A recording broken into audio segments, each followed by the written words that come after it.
बिस्मिल्लाहिर्रहमानिर्रहीम। अस्सलाम वालेकुम जनाब। स्टोरी मैंने एक ही शेयर करनी है। स्टोरी है तहरीक अदम एतमाद। बहुत ही धमाकेदार और कड़ाकेदार किस्म की न्यूज़ आ रही हैं, बहुत ही धमाकेदार डेवलपमेंट्स हैं। आम तौर पे तो ये सुना था कि ये जो OIC कॉन्फ्रेंस हो रही है, ये जो 23 मार्च, इस दौरान चुप होगी, खामोशी होगी, लेकिन इसके बिल्कुल बरअक्स हर लम्हे आती बहुत ही कड़ाकेदार अहम तरीन डेवलपमेंट्स। अब जो सदारती रेफरेंस पे समात होनी है कल 24 तारीख को, उस पर एक बहुत बड़ा धमाका हो गया है। जस्टिस काजी फ़ाइज़ ईसा साहब ने बहुत बड़े सवालात उठा दिए हैं, बहुत बड़े एतराज़ात उठा दिए हैं। इस पे बात करेंगे, तफसील से बात करेंगे। इससे पहले मैं ये भी बताता चलूँ कि अब से कुछ देर पहले हम सब ने ये देखा कि जनाब इस्लामाबाद में 23 मार्च की परेड थी और बहुत ही शानदार किस्म की परेड थी। उस परेड में जब प्राइम मिनिस्टर ऑफ पाकिस्तान जनाब इमरान खान साहब पहुँचे, वो तो उन्होंने बिल्कुल किसी से हाथ नहीं मिलाया, किसी से नहीं मिले, और फिर जनरल बाजवा साहब से भी हाथ नहीं मिलाया, उनसे भी नहीं मिले, दुआ सलाम भी नहीं ली, और जवाब में सर्विसेज चीफ्स ने उनको सल्यूट भी नहीं किया। और फिर उसके बाद वो प्रेसिडेंट आरिफ अलवी साहब के साथ, जो कि मेहमान ख़ुसूसी थे इस तकरीब के, उनके साथ खड़े रहे, बिल्कुल अकेले खड़े रहे। दरमियान में फिर उसके बाद परवेज़ खटक साहब आ गए, फिर दूसरे सर्विसेज चीफ्स वग़ैरह उनके एक तरफ प्राइम मिनिस्टर के साथ गालिबन नेवल चीफ और joint chiefs of staff committee general Nadeem Raza sahab खड़े थे, तो बाकी बिल्कुल अच्छा। फिर उसके बाद जब मेहमानों से मिलवाने के लिए उनको लेके जाया गया प्रेसिडेंट ऑफ पाकिस्तान को, उस वक़्त भी प्राइम मिनिस्टर साहब बिल्कुल अकेले खड़े रहे। फिर प्रेसिडेंट ऑफ पाकिस्तान को रुखसत करने के बाद फिर उसके बाद जो है ना, प्राइम मिनिस्टर को कहा गया और फिर वो वहाँ गए, तो फिर जनरल बाजवा ने उनको सी ऑफ किया। तो ये एक इस तरह की अलामात और निशानियां थीं। और इसके बरअक्स ऐसा क्यों हुआ? इसके बरअक्स जब पिछली बार 23 मार्च को या उससे पिछली बार वो तस्वीरें मौजूद हैं कि जब वो जनरल बाजवा साहब उनके साथ खड़े होके उनको जहाज़ दिखा रहे थे, एक एक सेकंड की ब्रीफिंग दे रहे थे, बहुत ही घुला मिला सा माहौल था, बहुत ही दोस्ताना नज़र आ रहा था। वो आज बिल्कुल खिंचाव नज़र आ रहा था, फासला नज़र आया, बिल्कुल हाथ नहीं मिलाया, बिल्कुल सल्यूट नहीं किए उस वक़्त। तो ये बहुत सी निशानियां हैं। मेरा ख्याल है अगर किसी को नज़र नहीं आती तो वो आँखों का इलाज करवाए। आज बहुत कुछ, बल्कि सब कुछ वाज़े हो गया है इस परेड से भी, और सब ने देख लिया। और इसके साथ ही जनाब ये भी है सूरत हाल कि मैं वो उस मेन खबर पर आने से पहले ये भी बता दूं कि एजाज सैयद साहब ने ये भी ब्रेकिंग न्यूज़ जियो पर दे दी है जियो न्यूज़ पर कि 25 तारीख को इत्तेहादी, 3 इत्तेहादी MQM, काफ लीग और बाप यानी बलूचिस्तान अवामी पार्टी, ये मिल के प्रेस कॉन्फ्रेंस करेंगे। और प्रेस कॉन्फ्रेंस चौधरी साहबान के घर पे होगी और उन्होंने हुकूमत को छोड़ने का ऐलान करना है। और इस तरीके से तो आई थिंक कि फिर उसके बाद मेरा ख्याल है किसी किस्म की कोई गुंजाइश बाकी नहीं रह जाती। ये अल्हम्दुलिल्लाह, मैंने कहा कि मैंने सबसे पहले ये आप पर एक क्विज़ छोड़ी थी कि इमरान खान साहब को मशवरा किसने दिया है रेफरेंस दायर करने का, और मैंने 3 नाम बताए थे, और आप में से तकरीबन 99% सब ने यही कहा कि बाबा रहमते, और ज़राए ने भी मुझे यही बताया कि ये बाबा रहमते का मशवरा था कि जी आप वहाँ। अब उसमें बहुत बड़ी अच्छा, फिर उसके बाद जब इस बेंच की कॉन्स्टिट्यूशन हुई, इस बेंच की जब तश्कील हुई, उस पर भी बहुत सारे सहाफ़ियों ने, बहुत सारे कानूनदानों ने, बहुत से लोगों ने, मीडिया ने, सोशल मीडिया ने ये ऑब्जेक्शन रेज़ किए, ये इस तरह के एतराज़ात उठाए कि इस बेंच में सबसे जो सीनियर मोस्ट जज हैं चीफ जस्टिस ऑफ पाकिस्तान के बाद, जस्टिस काजी फ़ाइज़ ईसा साहब, उनको शामिल क्यों नहीं किया गया। अब जनाब जस्टिस काजी फ़ाइज़ ईसा साहब का एक लेटर सामने आ गया है, और उस लेटर में जस्टिस काजी फ़ाइज़ ईसा साहब ने बहुत बड़े सवालात किए हैं, बहुत बड़े एतराज़ात उठाए हैं, और बहुत यानी यूँ समझ लें उन्होंने कहा कि ये रूल्स की खिलाफ वर्जी हुई है, ये गैर आइनी और गैर कानूनी बेंच है जिसको तश्कील दिया गया है सदारती रेफरेंस के लिए। जस्टिस काजी फ़ाइज़ ईसा साहब ने अपने 3 पेजेस के 3 सफ़ात के उस ख़त में लिखा कि जनाब बात यह है कि 184(3) के तहत एहसन भून साहब की जो एप्लीकेशन सुनी जा रही थी। आपको याद है ना, सुप्रीम कोर्ट बार एसोसिएशन के सदर और यानी सुप्रीम कोर्ट बार एसोसिएशन ने एक एप्लीकेशन दी थी कि इन तमाम पॉलिटिकल पार्टीज़ को कहा जाए कि पीसफुल रहें, पुरअमन रहें, और उस दिन जिस दिन तहरीक अदम एतमाद हो रही हो उस दिन इनको जो है ना किसी किस्म की रुकावट नहीं डालनी चाहिए। स्पीकर से मुतल्लिक चीज़ें थी, ये बात थी, वो उन्होंने सुनी सुप्रीम कोर्ट ऑफ पाकिस्तान ने 184(3) के तहत, जो कि ओरिजिनल जुरिस्डिक्शन है सुप्रीम कोर्ट की, वो उसके तहत सुनी।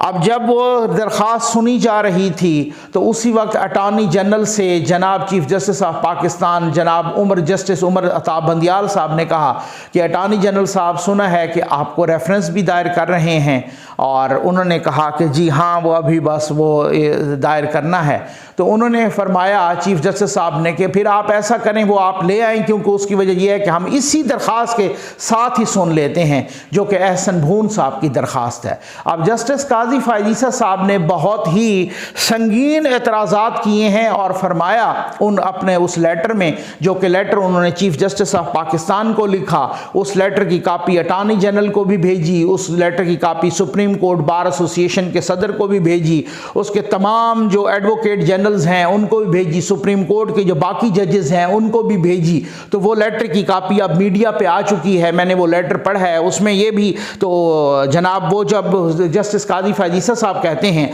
कि एहसन भून साहब की जो दरख्वास्त थी वो तो 184(3) के तहत सुनी जा रही थी, और ये जो है रेफरेंस दायर करने वाला मामला ये 186 के तहत है, जो मुशावरती इसका जो है ना एडवाइजरी जुरिस्डिक्शन है, मुशावरती जुरिस्डिक्शन है, ये मुशावरती इख्तियार है सुप्रीम कोर्ट का, इसके तहत सुननी थी। तो ये कैसे मुमकिन है कि आप 2 डिफरेंट अख्तियार को एक ही में जम कर दें और एक ही सुने। उन्होंने बहुत रेलिवेंट एतराज़ात उठाए। जस्टिस काजी फ़ाइज़ ईसा साहब जो कि सीनियर मोस्ट जज हैं सुप्रीम कोर्ट के चीफ जस्टिस के बाद, उन्होंने कहा कि एक रेफरेंस अभी दायर ही नहीं हुआ, उस पर यह बेंच कैसे बन गया, और साथ ही उन्होंने बेंच पर एतराज़ात भी उठाए। उन्होंने कहा कि जो 4थे नंबर पर, 8वें नंबर पर और 13वें नंबर पर सीनियरिटी पे जजेस थे उनको इस बेंच में शामिल किया गया है और सीनियर मोस्ट जज को छोड़ दिया गया है, और भी जजेस सीनियर हैं बीच में उनको भी छोड़ दिया गया। तो ये बहुत बड़ा एतराज़ उठाया है। साथ ही जस्टिस काजी फ़ाइज़ ईसा साहब ने सुप्रीम कोर्ट के रजिस्ट्रार पे एक मरतबा फिर एतराज़ात उठाए हैं, और उन्होंने कहा है कि ये रजिस्ट्रार कैसे जब जिसकी मर्जी आए उसका वो केस लगा देता है, जिसकी मर्जी आए उसको छोड़ देता है। एक रजिस्ट्रार को उधार के तौर पे लिया गया प्राइम मिनिस्टर ऑफिस से या प्राइम मिनिस्टर सेक्रेटेरिएट से, उसको उधार या मुस्तार के तौर पे लिया गया है। तो ये किस तरीके से उधार या मुस्तार तरीके से एक ब्यूरोक्रेट को लिया गया, और जाहिर है उससे पहले तो हमने कभी ऐसा नहीं देखा, या कभी ऐसा हुआ भी हो तो ये उससे पहले आपने देखा कि सुप्रीम कोर्ट का अपना मुलाजिम होता है जो रजिस्ट्रार, इससे पहले भी जस्टिस काजी फ़ाइज़ ईसा साहब। अब एक बात तो क्लियर है कि सुप्रीम कोर्ट का सीनियर मोस्ट जज जो मुतादिद बार रजिस्ट्रार पर एतराज़ात कर चुका है, लेकिन वो रजिस्ट्रार को हटा नहीं सका, वो उसके इतने एतराज़ात आने के बावजूद, फिर इसका मतलब है कि कुछ कुव्वतें इतनी पावरफुल हैं कि जिन्होंने इस तरह से रजिस्ट्रार को, और इससे पहले जस्टिस काजी फ़ाइज़ ईसा साहब ये भी खदशात का इजहार अपने ख़त में कर चुके हैं कि यही रजिस्ट्रार बहुत सारे कागजात को भी बाहर खिसका रहा है, सुप्रीम कोर्ट के बहुत सारे कीमती और बहुत सारे अहम दस्तावेजात को भी इधर उधर करता है। ये एडवांस बता देता है अगलों को जिनके बिहाफ पर यह आया हुआ है कि क्या होने वाला है और क्या होना चाहिए और किस तरीके से। बहुत वो लंबा चौड़ा ख़त था, वो उसमें मैंने वीडियो की थी, वो सुप्रीम कोर्ट के ये बता चुके हैं। अब ये जो बेंच तश्कील हुआ है और इस पर एतराज़ात अभी से आए हैं, तो ये क्या एतराज़ात, मैंने आपको बताया था ना, मैंने कहा कि ये बाब रहमते के करामात हैं, उन्होंने ही, बाब रहमते ने ही ये मशवरा दिया और ये रेफरेंस आ गया। और पता नहीं सुप्रीम कोर्ट ऑफ पाकिस्तान के यानी चीफ जस्टिस ऑफ पाकिस्तान को मुबैना तौर पे कौन सी ऐसी जल्दी थी और बादियों नज़र में वो क्यों इतनी जल्दी में थे कि रेफरेंस अलग दायर करवाना तो दूर की बात, उन्होंने उसी दरख्वास्त के साथ कहा कि हम एहसन बून साहब की दरख्वास्त के साथ सुनते हैं। अब भाई बात यह है कि अगर सीनियर मोस्ट जज कह रहा है तो पहले तो सुप्रीम कोर्ट ऑफ पाकिस्तान की यह ड्यूटी बनती है कि बजाय इसके ये कन्फ्यूजन फैले और फैल चुकी है, ये इस तरीके की गलतफहमी फैले और इस तरीके की सूरत हाल सामने हो और ये बेंच डिस्प्यूटेड हो, जो कि तकरीबन मेरा ख्याल है हो चुका है डिस्प्यूटेड। इस पर supreme court of Pakistan unanimously अपने तमाम जजेस को एक उसमें लेकर अपने कॉन्फिडेंस में उस पर कुछ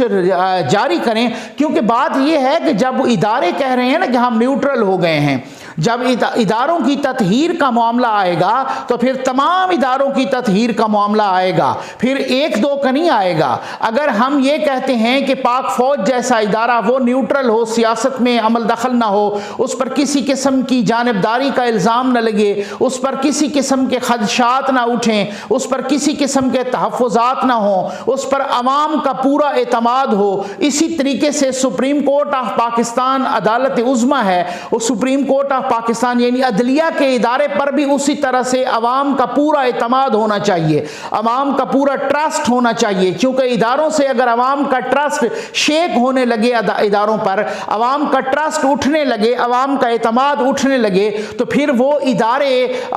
उस तरीके से अपने कायम दायम नहीं रहते, उस तरीके से अपना वकार बहाल नहीं रख सकते। अब जब तमाम एक तत्हीर का अमल शुरू हो चुका है और अगर इस तरीके से गैर जानिबदारी हो रही है और इस तरीके से कहा जा रहा है कि इदारों को सियासत में मुदाखलत नहीं करनी चाहिए, तो फिर किसी एक इदारे की बात नहीं है, फिर तमाम इदारों का होना चाहिए। अब मैं तो हो सकता है कि कोई एतराज करता तो शायद हो सकता है कि जनाब क्या फिदी का शोरबा, तो ये इस तरीके से तो नहीं कोई क्या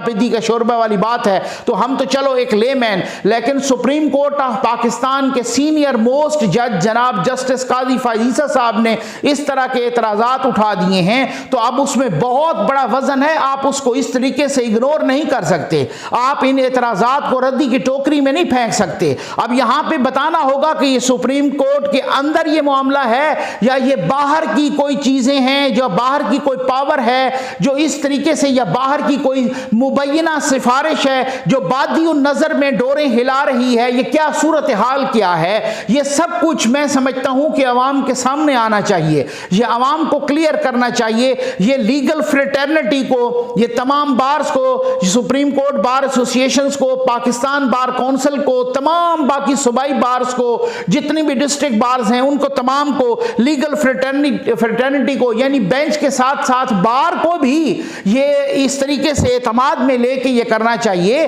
अदरवाइज तो अगर कल को कोई फैसला आता है तो मेरा ख्याल है वो डिस्प्यूटेड होगा मुबैना तौर पे, वो उस पर वो एक क्वेश्चन उठेगा। और जस्टिस काजी फायजीसा साहब ने ये कहा है कि तमाम कौम की नजरें इसी रेफरेंस पर लगी हैं और ये बहुत इंपॉर्टेंट है, और ये मुस्तकबिल की बहुत सारी चीजें जो है ना, ये मैं समझता हूं कि बहुत सारी चीजें इस तरीके से ये जा रही हैं और इस तरीके से वो सामने आएंगी। और मेरा ख्याल है कि अब जो बार है उन तमाम को मिलके मेरी एक लेमैन के तौर, मैं खुद भी लॉ ग्रेजुएट भी हूं, एक सहाफ़ी के तौर पे भी, और सबसे बढ़कर एक पाकिस्तानी के तौर पे मेरा ख्याल है इस तरह से बनते रहे हैं। जस्टिस इफ्तिखार चौधरी साहब के ज़माने में भी इस तरह का बना फुल बेंच, कुछ और भी फुल बेंच, तो ये भी एक ऐसा इशू है कि जिसमें वंस एंड फॉर ऑल चीज़ों को सेटल होना है, चीज़ों को सामने आना है और बहुत सारी चीज़ों का मुस्तकबिल तय होना है, और बहुत बड़ी बात है। मेरा ख्याल है बजाय लार्जर बेंच के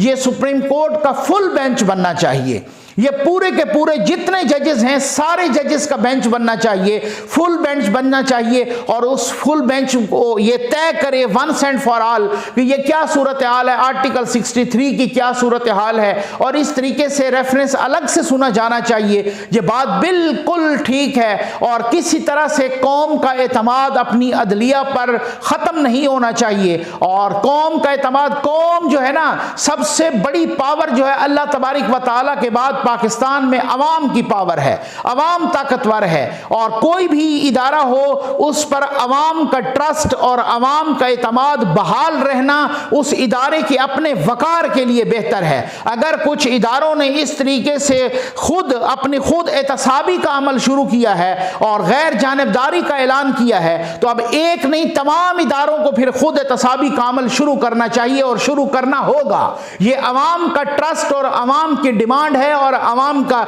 इस तरीके से वकार में, इदारों के वकार में इजाफा होगा। ये बहुत बड़ी बात है कि सुप्रीम कोर्ट ऑफ पाकिस्तान के सीनियर मोस्ट जज ने इस बेंच की तश्कील को रूल्स के खिलाफ करार दिया है, गैर आईनी और गैर कानूनी कहा है और अपने समेत सीनियर मोस्ट जजेस की इस बेंच में शमूलियत का ना होना इसको भी एक सवालिया निशान करार दिया है। और वो रजिस्ट्रार पता नहीं कितना पावरफुल है और वो क्यों बैठा है, एक उधार का रजिस्ट्रार सुप्रीम कोर्ट ऑफ अपना वजीर आजम पाकिस्तान के सेक्रेटरीट से उधार लिया गया, इसको भी देखना चाहिए। और मेरा ख्याल है कि ये सोशल मीडिया का ज़माना है, ये डिजिटल मीडिया का ज़माना है, ये एक एक सेकंड की खबर आ जाती है, आप छुपा नहीं सकते। वो कोई और ज़माना था कि जब नजरिए ज़रूरत, वो कोई और ज़माना था इस तरीके से जितना कुछ जो सूरत हाल छुपा तब भी नहीं है। आज भी जुल्फकार अली भुट्टो का फैसला PLD का हिस्सा नहीं बन सका। आज भी जो नवाज शरीफ साहब को जिस तरीके से नाअहल किया गया वो एक सुप्रीम कोर्ट के माथे पर, मैं कहता हूं कि कानून और आईन के माथे पर, हमारी अदलिया के माथे पर, हमारी सियासी हिस्ट्री, हमारी अदालती हिस्ट्री के माथे पर एक काला दाग है। ये समझता हूं कि मैं इस तरीके से अगर ये काले दाग इस तरह से लगते रहे तो हम अपने पाकिस्तान के खुदा न खास्ता अपनी सियासी तारीख, अपनी अदालती तारीख और इस पर एक तालक बलेंगे और बिल्कुल एक धुआं सा छा जाएगा और एक बिल्कुल अंधेरी रात होगी। इससे कबल की ऐसी सूरत हाल पैदा हो और हम कुछ भी न कर सकें, हम तमाम पर यह ड्यूटी आयद होती है। और मैं कहता हूं कि जो बड़े हैं, जो अदलिया के बड़े हैं, जो कंट्रोल टावर के बड़े हैं, जो पार्लियामेंट के बड़े हैं, जो एग्जीक्यूटिव के बड़े हैं, इन तमाम को मिलकर और मीडिया को भी किरदार अदा करना चाहिए। और सबसे बड़ी बात यह है कि मैं सलाम पेश करता हूं एक तरह से, लोग कहते हैं कि सोशल मीडिया पे बहुत गलत बातें हो जाती हैं, लेकिन ये सोशल मीडिया है, ये डिजिटल मीडिया है, इलेक्ट्रॉनिक मीडिया है, प्रिंट मीडिया है, ओवरऑल मीडिया है, जिसने इस तरीके से जनाब शऊर भी बेदार किया है। तो बात तो ये है कि वो तो बहुत सारी चीजें बिखरी होती हैं, ये आपके शऊर पे है, आपकी पिक एंड चूज पे है कि आप गंद को चूज करते हैं शहबाज गाली साहब की तरह या बाकी चीजों को चूज करते हैं जो अच्छी होती हैं। ये आपके शऊर पर डिपेंड करता है, आपके ज़हन पर डिपेंड करता है, आपकी स्किल पर, आपकी सोच पर डिपेंड करता है। तो मैं कहता हूं इदारों को एक कदम आगे बढ़ना पड़ेगा। अब ये नहीं है कि आप किसी तरीके से अगर मुबैना तौर पर डबल स्टैंडर्ड खेलेंगे और आप कहें कि किसी तरीके से हम पर जो है ना मुलम्माकारी चढ़ जाएगी और कोई देख नहीं पाएगा। नहीं साहब, मेरा ख्याल है कोई इदारा हो, कोई फर्द हो, कोई इंस्टीट्यूशन हो, कोई स्टेट पिलर हो, ये ऐसा हो नहीं पाएगा। अब अवाम के एतमाद पर पूरा उतरना होगा हर इदारे को, पाकिस्तान के हर रियासती पिलर को, हर रियासती सतून को। ये अवाम की डिमांड है। उम्मीद है आपको वीडियो पसंद आई होगी। आपका बहुत बहुत शुक्रिया।